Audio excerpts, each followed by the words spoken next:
How to remove Snapchat filters from a photo. To remove Snapchat filters from a photo, it depends on whether you have already applied the filter or not. So firstly, simply go to the Snapchat app on your mobile device and log into your account. Once logged in, tap on the photo option available there in the memories and tap on any photo you want to edit. So now if you have just applied a filter to a photo, then tap on the three dashboard or three dot option available there, and when you swipe it, you can see the filters are available here.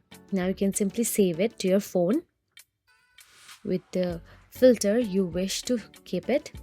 And now if you don't want it, then you can tap on the cross sign in the top left corner and discard the changes, and it will go back to the normal. So if you want to remove the filter entirely, you can also tap the undo arrow at the top left if available, or swipe until the filter disappears. So that is it. If you found this video helpful, please like, share and subscribe, and thank you so much for watching.